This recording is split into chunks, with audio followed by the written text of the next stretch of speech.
RNN news मराठीला subscribe करा.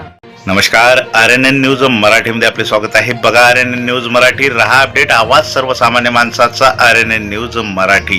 पुसदमधील मुस्लिम हे प्रशासन आणि राजकारणाचे बळी ठरले आहेत. सत्ता आणि अधिकाराच्या नशेत धुंद झालेले लोक सामान्य लोकांसोबत घाणेरडे राजकीय खेळ खेळत आहेत. निवडणुकीचा बदला म्हणून मुस्लिमांना लक्ष्य केले जात आहे का?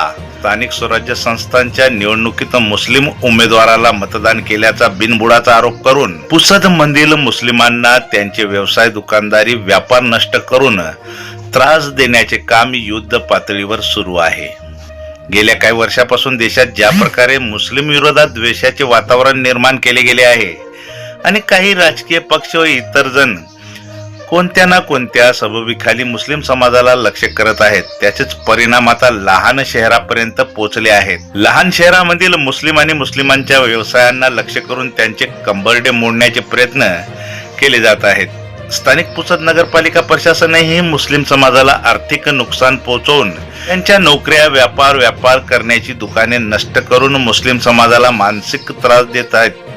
कट्टरतेचे काम करताना दिसत आहेत. व्यवस्थित हातमिळवणी युती करून मिळून मिसळून राजकीय समीकरणे जुळून अधिकारी आणि लोकप्रतिनिधी मुस्लिमांचा काटा काढीत आहेत. पण हे स्थानिक प्रशासन कोणाच्या सांगण्यावरून हे काम करत आहे? निवडणुकीतील जय पराजयाचा बदला मुस्लिमांशी घेऊ इच्छितो आहे काय? पुसद नगरपालिकेचे मुख्याधिकारी पदावर बदली झाल्यानंतर डॉक्टर किरण सुकलवाळ यांची पुनर्नियुक्ती करण्यात आली. त्यांच्या नियुक्ती मागे कोण? या सर्व भानगडीचा गोंधळाचा सूत्रधार कोण आहे? असे अनेक प्रश्न आज निर्माण झाले आहेत. पुसद शहराच्या इतिहासात प्रथमच असे गदळ राजकारण बघावयास मिळत आहे. पहिल्यांदाच असे घडत आहे. नागरिकांच्या चर्चेमधून असे समोर येत आहे. कपटी राजकारणी लोक कोण आहेत हे लवकरच उघडीस येईल. यवतमाळ जिल्ह्यातील पुसद शहरात स्थानिक पुसद नगरपालिका प्रशासन फळ, फ्रूट, भाजीपाला, कापडाची स्टॉल, चपलाची दुकाने आणि इतर लहान मोठे व्यावसायिक दुकानदार, फेरीवाले, पानटपरीवाले व इतर सर्व लहान मोठे दुकानदार माल साहित्य, फुटपाथवर माल वस्तू व इतर साहित्य विकून उदरनिर्वाह करणाऱ्या सामान्य लोकांच्या दुकानावर अतिक्रमणाच्या नावाखाली जातीय अत्याचार करत आहे.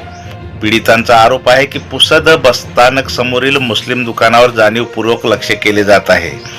त्यांच्यावर आपल्याच जातीतील उमेदवाराला मतदान केल्याचा आरोप करून जाणीवपूर्वक त्रास दिला जात आहे. अतिक्रमणाच्या नावावर मुस्लिमावर निशाणा साधला जात आहे. त्यांच्या दुकानावर प्रत्येक 4 दिवसाआड बुलडोजर कारवाई केली जात असून नगरपालिका प्रशासन कोणाच्या इशाऱ्यावर काम करीत आहे हे लवकरच समोर येईल. पुसद येथील मुस्लिमावर होणारे अन्याय थांबवा, अन्यथा लवकरच स्थानिक नगरपालिका प्रशासन, लोकप्रतिनिधी यांना संघटित मुस्लिम समाजाच्या आंदोलनात समोर जावे लागेल, असे मत सामान्य कार्यकर्ता यांच्याकडून व्यक्त करण्यात आले आहे. RNN news Marathi, Pusad.